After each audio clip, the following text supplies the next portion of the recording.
상상이나 가시나요? 환갑의 나이에 남편과 10년 동안 철저한 더치페이 부부로 살아온 삶을요. 수도세 정의세는 반반 밥 먹기 전 밥값 계산, 심지어 두루마리 휴지 한 팩까지 칼같이 나누는 삶 말입니다. 사람들은 이걸 두고 현대적이다, 서로 존중하는 거다, 경계를 아는 쿨한 부부다라고 할지 모릅니다. 하지만 그가 쓰러지던 그 순간 저는 깨달았습니다. 저는 처음부터 끝까지 그저 그 사람 손에 들린 비상금 인출기에 불과했다는 것을요. 비밀번호가 기억 안 나네. 그 한마디에 저는 제 카드를 긁어 병원비를 냈고 간병인을 불렀고 삼시세끼를 챙겼습니다.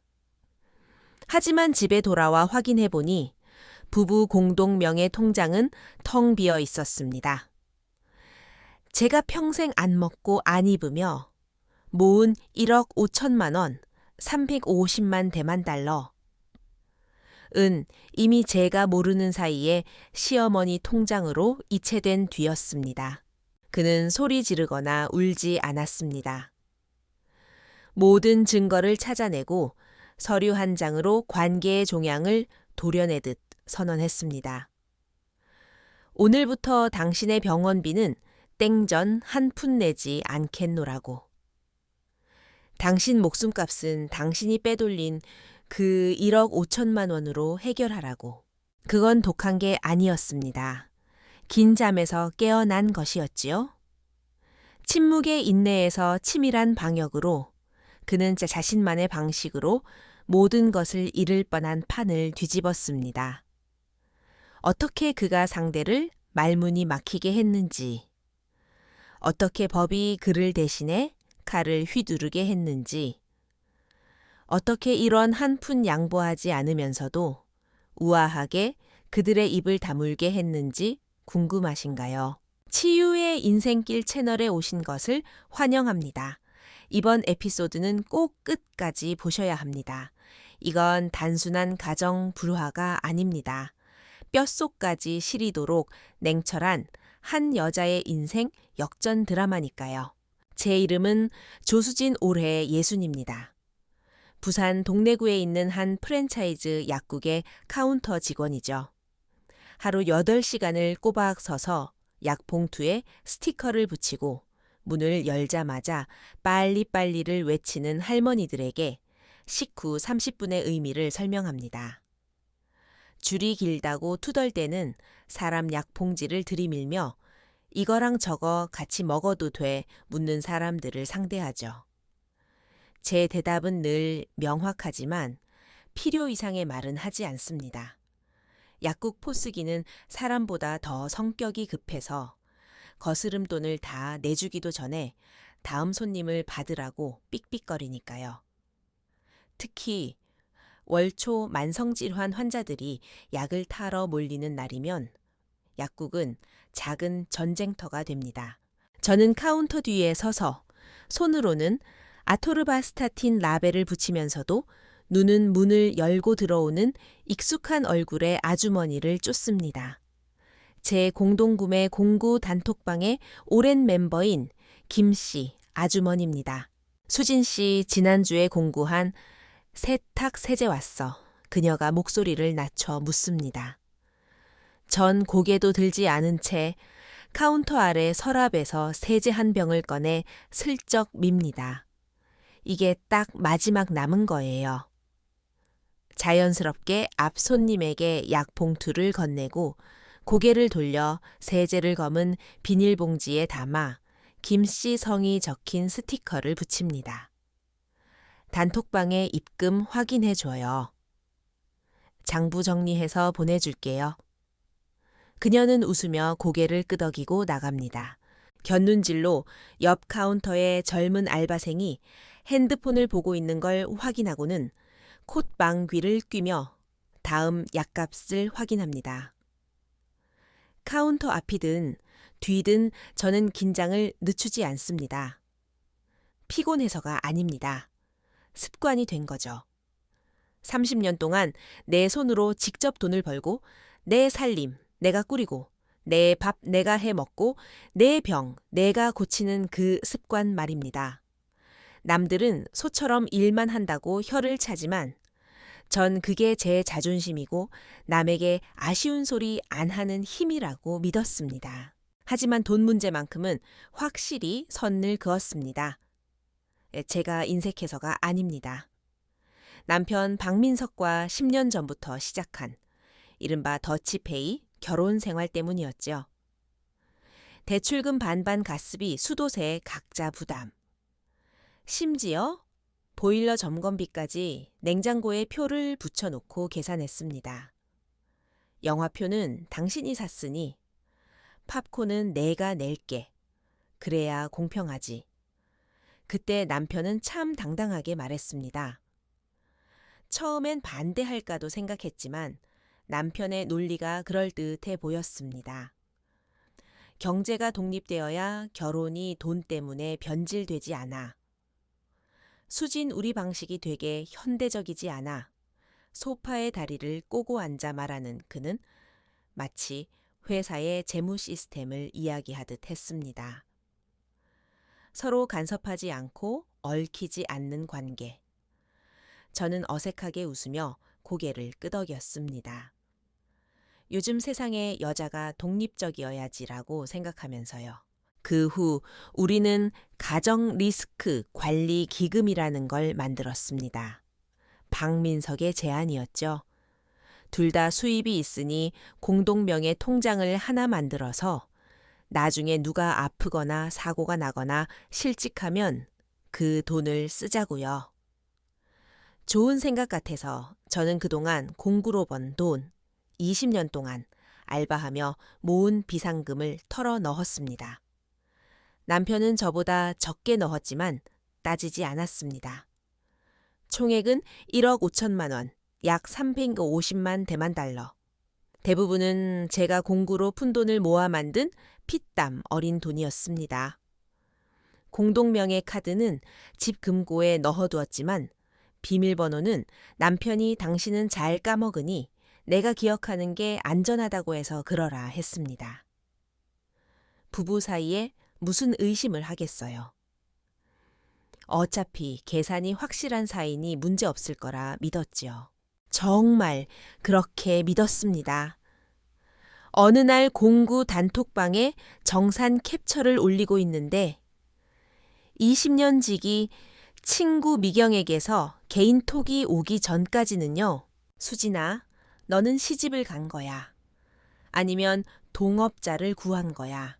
그 문장을 10초 동안 멍하니 바라보다가 못 본 척 핸드폰을 끄고 저녁 준비를 했습니다.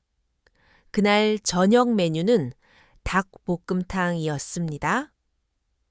냄비 뚜껑을 열자 뜨거운 김이 얼굴을 덮쳤고 거실에서는 박민석이 계산기를 두드리는 소리가 들렸습니다. 지난번에 내 노트북으로 당신 신발 주문한 거 아직 입금 안 됐더라. 58,000원. 그는 고개도 들지 않고 업무회의하듯 말했습니다. 입꼬리가 살짝 떨렸지만 대꾸하지 않고 배추를 뒤적였습니다. 내가 사다 준 족발, 당신 면도기, 배터리 세차할 때 쓴 내 포인트. 나는 장부에 저거만 놓고 달라고 한 적 없는데. 하지만 그 말은 목구멍으로 넘어갔습니다. 늘 그랬듯이요. 박민석이 처음 더치페이를 제안한 건 결혼 20주년 즈음이었습니다. 아들이 대학에 합격해서 이제 좀 숨통이 트이나 싶었을 때 그는 말했습니다. 경제를 섞어 쓰니까 비효율적이야. 깔끔하게 나누면 서로 편해. 그는 A4 용지 한 뭉치를 꺼내 들고 자신이 설계했다는 가계 지출 분담표를 내밀었습니다. 대출 공과금, 생활비를 비율대로 나누는 공식. 냉장고 전기세의 3분의 1은 자기가 쓴다는 계산까지. 기가 막혀서 웃음만 나왔지만 그는 이게 당신 돈을 자유롭게 쓰는 길이라고 강조했습니다. 저는 그게 배려인 줄 알았습니다. 그래서 그 해부터 식탁 밑에는 분담표가, 냉장고에는 이번 달 지출 명세서가 붙었습니다. 월말이면 제 영수증을 모아 그에게 검사받고 제 몫을 송금받았습니다. 장점도 있었습니다. 돈 때문에 싸울 일은 없었으니까요. 그가 주식을 하든 제가 공구를 하든 상관 안 했으니까요. 약국에서 병원비로 싸우는 노부부를 보면 우리가 더 이성적이야라고 자위했습니다. 하지만 가끔은 의문이 들었습니다. 우리가 정말 부부일까 한 번은 그가 응급실에 실려갔을 때 제가 접수비를 냈더니 깨어나서 한다는 첫마디가 고마워가 아니라 그 접수비 공동기금에서 빼면 되었습니다. 그 리스크 관리 기금 말이죠. 시작은 아름다웠습니다. 서로 아쉬운 소리 안 하려고 만든 돈.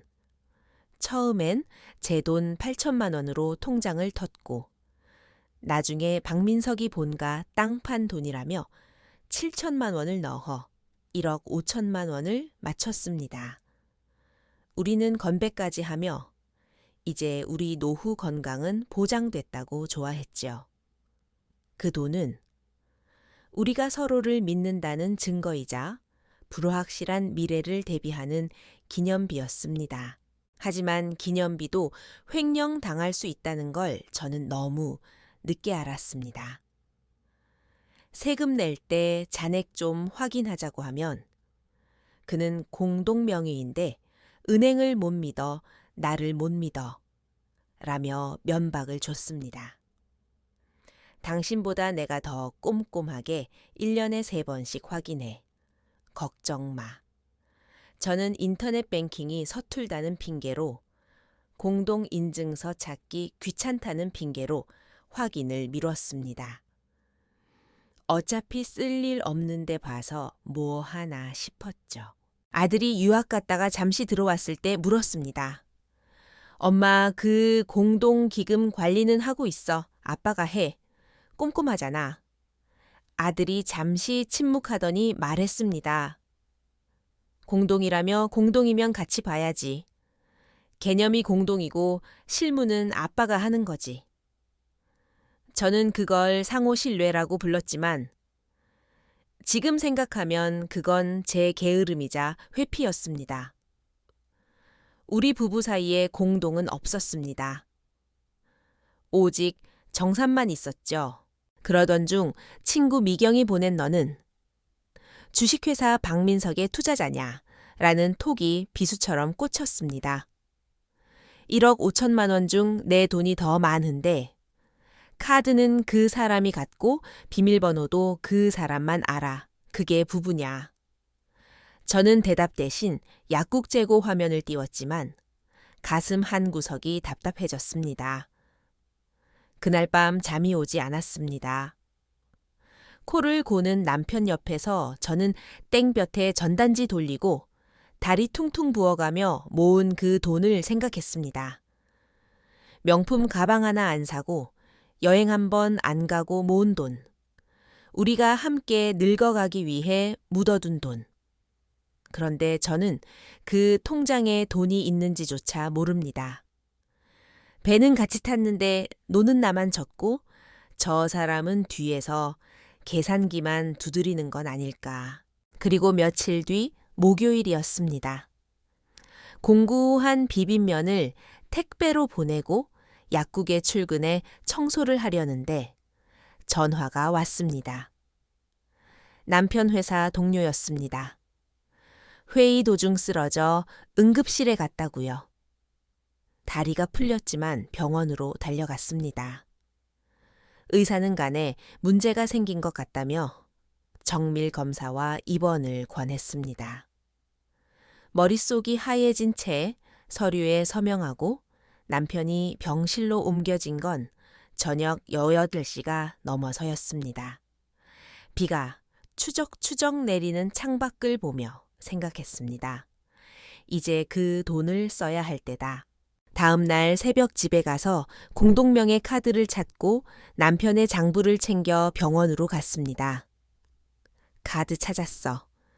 비밀번호 좀 알려줘. 입원 보증금 내야 해. 그가 고개를 돌려 저를 봅니다. 눈동자가 흐릿하게 흔들렸습니다. 비밀번호가 기억이 안 나네. 지난번에 바꾸기로 했었나 순간 멍해졌습니다. 기억력 하나는 끝내주는 사람이었는데 그가 기침하며 말했습니다. 일단 당신 카드로 내. 나중에 정산해서 돌려받으면 되잖아. 그 순간 마음속에서 찰칵 소리가 났습니다. 열쇠가 부러져 자물쇠에 박힌 것 같은 소리. 병원비 고지서는 가차없이 날아왔습니다. 130만 원, 75만 원, 비급여 검사비 90만 원. 저는 제 비상금을 털고 신용카드를 긁으며 영수증 번호를 적었습니다. 세금 공제가 될지 보험 처리가 될지 따지면서요. 사회초년생인 아들에게는 알리고 싶지 않았습니다. 그런데 남편은 비상금 10원 한 장 내놓지 않았습니다. 이틀 뒤 시어머니 장순자 여사가 왔습니다. 약재를 넣은 삼계탕을 들고요. 민석이가 원래 몸이 약한데 요새 스트레스가 많았나 봐. 저는 물을 건네며 슬쩍 말했습니다. 어머니 이번 병원비는 공동기금에서 써야 할 것 같아요. 제 카드가 한도 초과 직전이라서요. 장 여사가 미간을 찌푸렸습니다. 일단 네가 좀 써라. 너 아직 돈 벌잖아. 민석이는 요양해야 하는데 돈 걱정 시키지 말고 쓸 거 있으면 팍팍 써. 저는 억지 웃음을 지으며 네 하고 말았습니다. 더 기가 막힌 건 시누이 박지영이었습니다. 창가에서 핸드폰만 보다가 제가 기금 얘기를 하자 눈을 흘겼습니다. 언니 진짜 너무하네. 결혼 20년 차 며느리가 돈 타령이에요. 가족 아니야. 그 뻔뻔한 얼굴을 보는데 귀에서 이명 엘밍이 들렸습니다. 이 사람들은 그 돈을 우리의 노후 자금이 아니라 원래 자기네 돈이라고 생각하는구나. 내 돈은 그저 네가 낼 수 있으면 내는 돈이고. 저는 깨달았습니다. 이 집에서 저는 며느리가 아니라 필요할 때마다 돈을 뽑아 쓰는 인출기이자 아무도 비밀번호를 묻지 않는 깡통 계좌였음을요. 3일 뒤 남편이 일반 병실로 옮겼을 때 저는 결심했습니다. 직접 그 통장을 확인하겠다고요. 점심시간 집에 잠시 들른다는 핑계로 안방 서랍을 뒤졌습니다. 남편이 쓰던 옛날 장부 노트 뒤편 작년에 핸드폰을 바꾸면서 방치해둔 구형 안드로이드 폰이 있었습니다. 버리라고 했는데 제가 혹시 몰라 끼워둔 거였지요. 떨리는 손으로 전원을 켰습니다. 기적처럼 배터리가 한 칸 남아 있었습니다. 그가 주로 쓰는 은행 앱을 눌렀습니다. 지문 인식도 없고 비밀번호는 자동 저장되어 있었습니다. 로그인이 되자마자 뜬 마지막 이체 날짜 3월 6일. 그가 건강검진을 받고 의사에게서 간 수치가 심상치 않다는 말을 처음 들은 바로 다음 날이었습니다. 거래 내역을 누르자 선명한 글씨가 보였습니다. 출금액 150천 천재원 받는 사람, 장순자 시어머니 통장이었습니다. 3초 동안 머릿속이 텅 비었습니다. 그리고 가슴속에서 누군가 쇠수세미로 박박 문지르는 듯한 통증이 느껴졌습니다. 충격이 아니라 분노였습니다. 나를 바보로 알고 짓밟고 뜯어먹으려 했다는 사실에 대한 맹렬한 분노. 그는 자기가 아플 걸 알고 돈이 많이 들 걸 예상하고 미리 자산을 빼돌린 겁니다. 저는 그것도 모르고 카드를 긁으며 나중에 돌려받겠지 생각하고 있었고요. 제가 혼자서 이 모든 리스크를 떠안고 있었던 겁니다. 폰을 제자리에 두고 병원으로 돌아갔습니다. 저녁 도시락을 들고 병실에 가니 그는 TV를 보며 태연하게 묻더군요. 밥 먹었어. 저는 도시락을 내려놓고 앉았습니다. 아까 집에 가서 당신 옛날 폰 봤어. 그가 흠칫 놀랐습니다. 그거 버리라고 했잖아. 안 버렸어. 그리고 은행 앱도 봤지. 3월 6일에 1억 5천만 원 어머니한테 이체했더라 병실 공기가 순식간에 얼어붙었습니다. 아, 그게 내 몸이 안 좋아질까봐 그 돈 당신이 관리하면 힘들까봐 엄마한테 맡긴 거야. 어머니 연세가 85이야. 뭘 관리해 제가 쏘아붙였습니다. 나한테 말 한마디 없이 전액을 보낸 건 애초에 나한테 10원도 안 쓰게 하려는 속셈 아니었어. 그는 눈을 피하며 웅걸거렸습니다. 너도 돈 냈잖아. 8천만 원. 그래, 내가 8천 냈고 당신이 7천 냈지. 합쳐서 1억 5천. 그걸 몽땅 어머니한테 주고 나한테는 비밀로 해 그가 짜증을 냈습니다. 나 아픈 사람이야. 지금 그거 따져야 해. 저는 자리에서 일어났습니다. 따지는 게 아니라 확인하는 거야. 내가 호구인지 아닌지 뒤도 안 돌아보고 나왔습니다. 다음 날 저는 평소처럼 약국에 출근해 일을 마치고 병원으로 갔습니다. 점심시간 시어머니와 시누이가 와 있었습니다. 시어머니는 화상통화로 친척들과 시끄럽게 떠들고 있었고 시누이는 백화점 쇼핑이라도 가는 복장이었습니다. 저는 인사도 없이 본론을 꺼냈습니다. 그 1억 5천만 원 어머니한테 다 드렸다면서요? 그럼 오늘부터 민석 씨 병원비, 간병비 영양제 도우미 비용 전부 그 돈에서 해결하세요? 시어머니가 핸드폰을 떨어뜨렸습니다. 남편 얼굴이 하얗게 질렸습니다. 너 지금 무슨 소리 하는 거냐? 이미 제 카드로 1,000만 원 넘게 긁었어요. 한도 초과예요. 가정기금이라더니 어머니 다 드렸다면서요. 그럼 거기서 쓰세요. 아니면 치료 못 받습니다. 시어머니가 소리쳤습니다. 조수진, 네가 가족이냐? 제가 노려보며 말했습니다. 가족이었으면 1억 5천을 저 몰래 빼돌리진 않았겠죠. 시누이가 끼어들었습니다.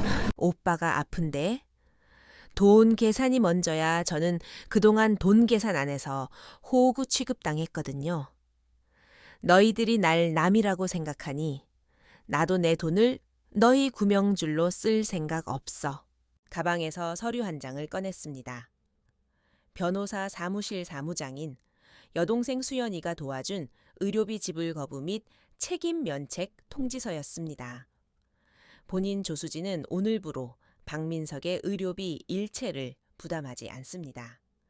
또한 공동자산 1억 5천만 원을 무단 반출한 수령인 장순자, 이 모든 비용을 책임져야 합니다.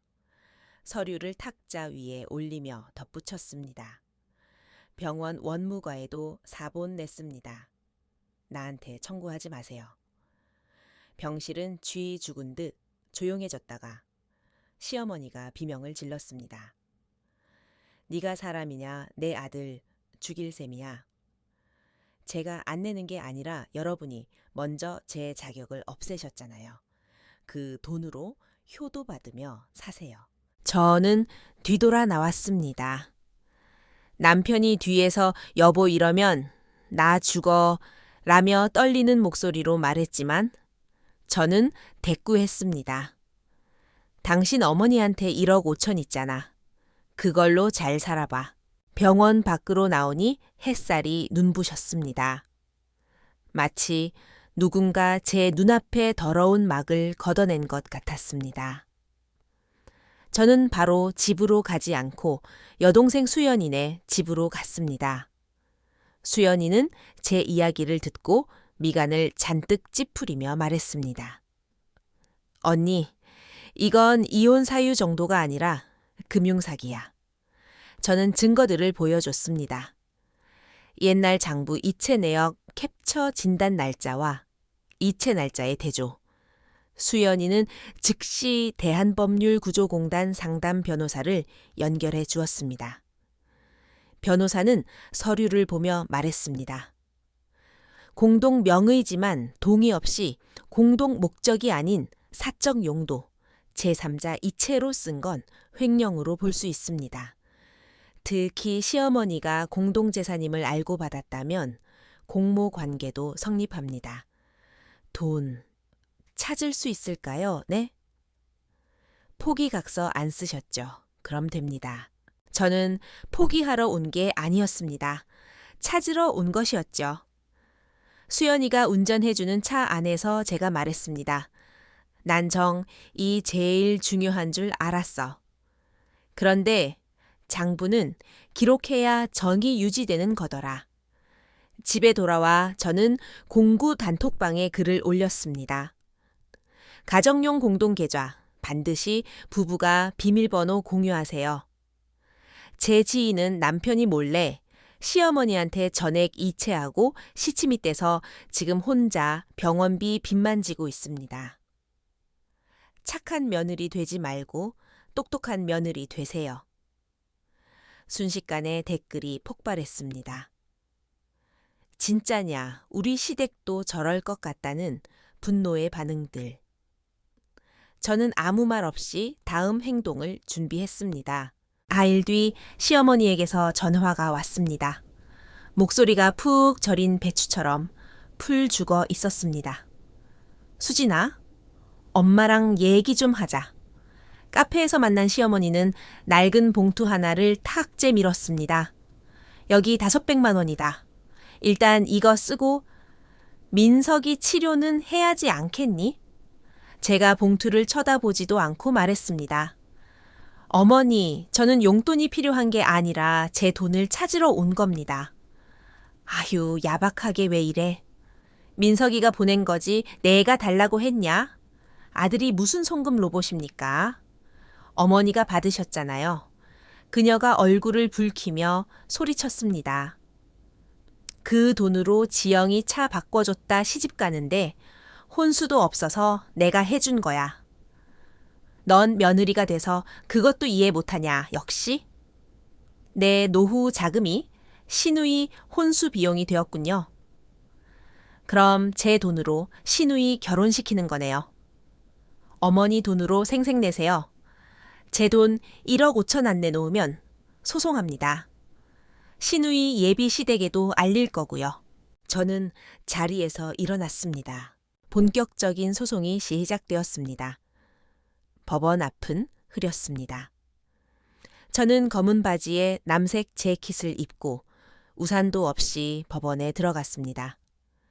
비 따위 피할 생각 없었으니까요. 단톡방 가족 톡방은 난리가 났습니다. 시누이 차 번호판 봤다 독하다 등등. 하지만 저는 신경 쓰지 않았습니다. 응원을 바라는 게 아니라 수금하러 온 거니까요. 법정에서 판사가 물었습니다. 원고의 청구 취지는 공동재산 중 제 출자분인 8천만 원과 이자, 그리고 제가 대신 납부한 병원비의 반환을 청구합니다. 증거는 차고 넘쳤습니다.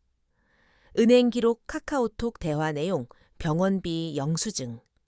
남편과 시어머니는 고개를 들지 못했습니다. 판결은 예상대로였습니다. 피고들은 연대하여 원고에게 1억 2천만 원, 이자 및 병원비 포함을 지급하라. 나머지 잔액은 의료 신탁으로 묶어 함부로 인출하지 못하도록 동결한다. 제가 낸 돈 8천만 원보다 더 많은 돈을 돌려받게 된 겁니다. 위자료 성격까지 포함해서요. 판결문을 받은 날 남편에게서 문자가 왔습니다. 수진아, 우리가 이렇게까지 해야 했니 나? 정말 아파? 어떻게 이럴 수 있어? 저는 답장 대신 차단 버튼을 눌렀습니다.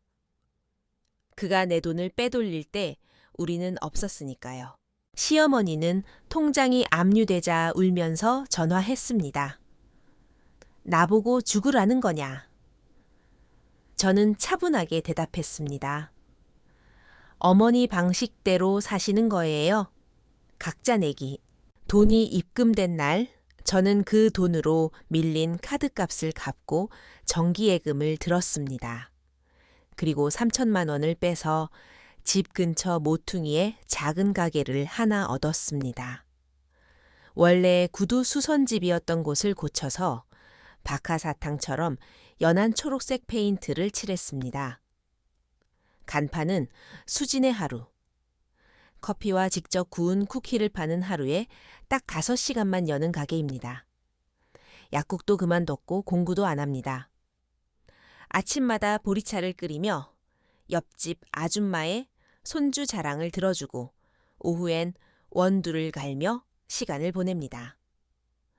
손님들은 제 사연을 알고 찾아오기도 합니다. 한 중년 여성은 제 손을 잡고 울었습니다. 저도 엄마가 평생 참고 살다 돌아가셨어요. 사장님이 대신 복수해 준 것 같아 시원해요. 저는 그녀에게 따뜻한 아메리카노 한 잔을 건넸습니다. 어느 날 저녁 가게 마감을 하는데 바닥에 500원짜리 동전 하나가 떨어져 있었습니다. 허리를 굽혀 동전을 주워 들고 한참을 바라봤습니다. 어릴 때 아버지는 500원이면 과자를 2봉지 살 수 있으니 잃어버리지 말라고 하셨죠. 하지만 저는 인생을 바쳐 깨달았습니다. 500원은 잃어버려도 됩니다. 심지어 1억 5천만 원도 잃을 수 있습니다. 하지만 나 자신은 잃어버리면 안 된다는 것을요. 동전을 금고에 넣고 불을 껐습니다. 이제 저는 제 인생의 주파날을 제가 튕깁니다. 누군가의 며느리, 누군가의 아내가 아닌 온전한 조수진으로서 말이죠. 이 이야기 어떻게 들으셨나요? 가족이라는 이름으로 희생을 강요당할 때 우리는 어디까지 참아야 할까요? 주인공의 선택이 너무 매정하다고 생각하시나요? 아니면 통쾌한 정의구현이라고 생각하시나요? 여러분의 생각을 댓글로 남겨주세요. 당신의 이야기가 누군가에게는 용기가 될 수 있습니다. 치유의 인생길 구독과 좋아요 부탁드립니다. 감사합니다.